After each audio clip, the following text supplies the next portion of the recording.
আমাদের বিশেষ অতিথি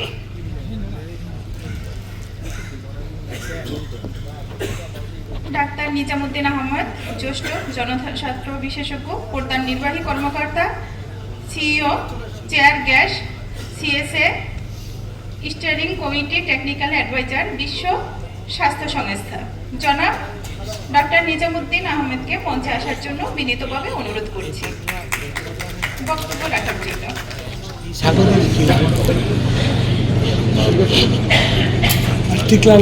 অনেক ধন্যবাদ এবং শুভ সকাল। আসসালামু আলাইকুম।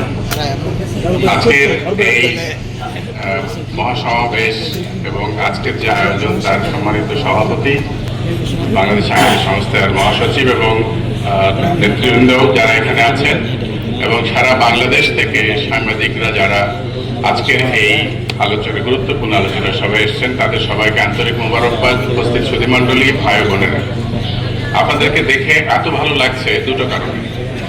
একটা হচ্ছে আমার জীবনে আমি এত সাংবাদিক একসাথে কখনো দেখিনি। আমার সবথেকে ভালো লাগা কারণ হচ্ছে যে আপনাদের মাধ্যমেই মানুষের চোখের সামনে, বিবেকের কাছে তথ্য উঠে আসে।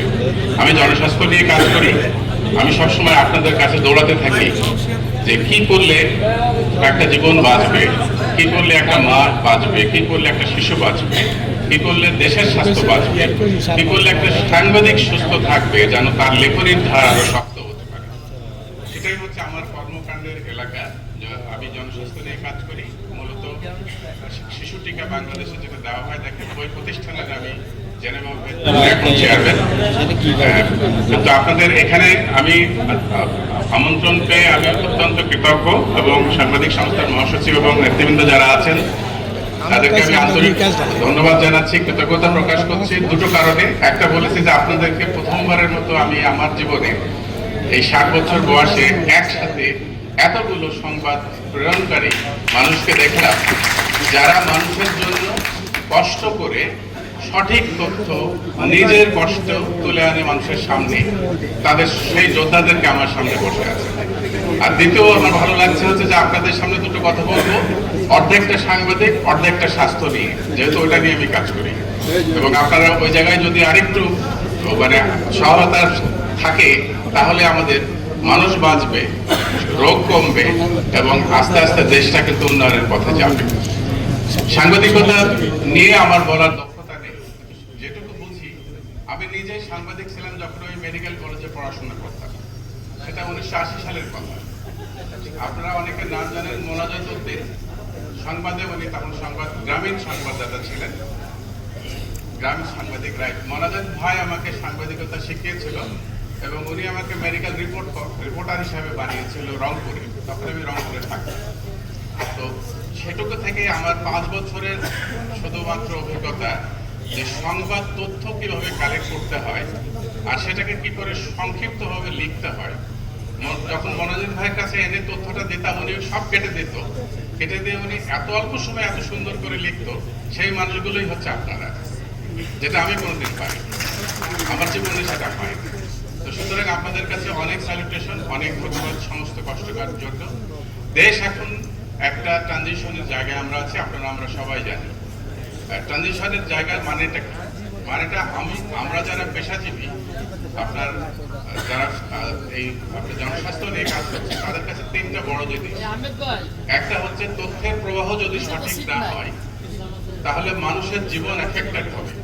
সেটা অর্থনৈতিকভাবে হবে, স্বাস্থ্যগতভাবে হবে এবং যে সামাজিক উন্নয়ন কর্মকাণ্ডের হবে। তথ্য সঠিক হওয়ার জায়গায় একটা বড় ট্রানজিশন এসেছে। দ্বিতীয়ত হচ্ছে তথ্য যে দ্রুত পরিবেশন, যেটা আগে ছিল না। একটু আগে সিরাজ ভাই বলেছে শর্ট হ্যান্ড দিয়ে লিখতে হতো। এখন আপনার মোবাইল খুললেই আপনি বলার আগে আপনাকে এআই বলে দেবে যে তুমি এই কথাগুলো বলো। আপনাদের সামনে বসে আমি যখন আমাকে আলমগীর ভাই যখন বসালেন, আমি বসে আপনাদের সম্বন্ধে অনেক কিছু আমি জানি না। আমি এআই কে বললাম যে আমি এখানে এসেছি, আমি কি কথা বলবো আমাকে বলো। আপনি অবাক হয়ে যাবেন, যেটুকু লিখে দিয়েছে আমাকে আমি দেখে পড়ছি না, অসাধারণ সুন্দর লেখা। তার মানে হলো কি, সাংবাদিকতার জন্য অনেক সুযোগ কিন্তু চ্যালেঞ্জ অনেক বেশি। চ্যালেঞ্জটা কোথায়? চ্যালেঞ্জটা হচ্ছে এআই সবসময় আপনাকে ভুল তথ্য দেবে কিনা, যদি আপনি কারেক্ট করতে না পারেন। মানে এআই এর উপরে ডিপেন্ড করেছেন মানে মরেছেন, কিন্তু এআই কে আপনাকে কন্ট্রোল করতে হবে, তাহলে আপনার দ্রুততম গতিটা কাজে লাগবে। সুতরাং এই সময়ের সাথে যে পরিবর্তন, আমাদের টেকনোলজির পরিবর্তন, সেটা সাংবাদিকতায় বড় ভূমিকা রাখবে আমি বিশ্বাস করি। কিন্তু কোনো কিছু না পড়ে যেন কেউ পোস্ট করে দিয়ে না, তাহলে সর্বনাশ হয়ে যাবে আর কি। তো এই এই এই জায়গাটায় আরেকটা জায়গায় আমার অনুরোধ রয়েছে আপনাদের সবার কাছে। এই শুধু বললাম, আমার জীবনে প্রথম এতগুলো সাংবাদিক একসাথে দেখা আমার। সারা পৃথিবী দৌড়ে বেড়ালেও কখনো এতগুলো সাংবাদিক পাওয়া যায় না। বাংলাদেশ হচ্ছে এত সুন্দর দেশ যে এই সমাবেশে এই সাংবাদিক সংস্থা ডেকেছে, আপনারা সবাই সারা দেশ থেকে এসেছেন। এই যে আন্তরিকতা, এই যে সম্পর্ক, এটা পৃথিবীর কোনো দেশে পাবেন না, এটা বাংলাদেশেই হয়। তো এই আন্তরিকতার সম্পর্কটাকে কাজে লাগিয়ে কি করে আমাদের সাহসিক সাংবাদিকতা করতে পারি, নিষ্ঠার সাথে কাজ করতে পারি এবং সাহস নিয়ে মানুষের কথা বলতে পারি, সেখানে আমাদের ভূমিকা রাখা অত্যন্ত জরুরি এবং কাজটা কঠিন। কিন্তু সবকিছুর মধ্যে যেটা প্রয়োজন একজন সাংবাদিকের, আপনি সুস্থ কিনা, আপনার শরীর মন ঠিক আছে কিনা। আপনার শরীর এবং মন যদি সঠিক না থাকে, তাহলে আপনার হাত থেকে তো লেখনীটা বেরোবে না। আমি এখানে জিজ্ঞাসা করবো না আপনাদের কাউকে, কিন্তু জিজ্ঞাসা করলে বাংলাদেশের তথ্যটা উল্টে যাবে আজকে। সেটা হলো, এখানে যারা আমরা বসে আছি, যাদেরকে আমি দেখতে পাচ্ছি দোতলা এবং নিচে বসে, তাদের সবার পরিবারে একজন ডায়াবেটিস বা একজন প্রেশারের রোগী আছে কিনা। বাংলাদেশের তথ্য বলে যে মাত্র 13% হলো হাই প্রেশার আর মাত্র 20% হলো ডায়াবেটিস। কিন্তু আমি আপনাদের কাছে রিকোয়েস্ট করি যে ভাই, যার পরিবারে একজন ডায়াবেটিস আছে একটু হাত তুলে দেখান তো, সর্বনাশ হয়ে যাবে। হাত তোলেন, আমার পরিবারে আছে, আমরা দেখি সবাই মিলে। আপনি নিজে তাকিয়ে দেখুন যে প্রতিটা পরিবারে কিন্তু আপনার এই ডায়াবেটিস এবং হাইপারটেনশন রয়েছে, যে কারণে এই আমরা যে কার্ডিয়াক প্রবলেমে মানুষ মারা যাচ্ছে। আমি যতক্ষণ দাঁড়িয়ে কথা বলছি তখন 5 জন লোক মারা গেছে অলরেডি। এর প্রতিরোধের দুটো জায়গা শুধুমাত্র বলে আমি শেষ করবো আমার বক্তব্য। প্রতিরোধের জায়গা হচ্ছে যে আপনার মুখে তালা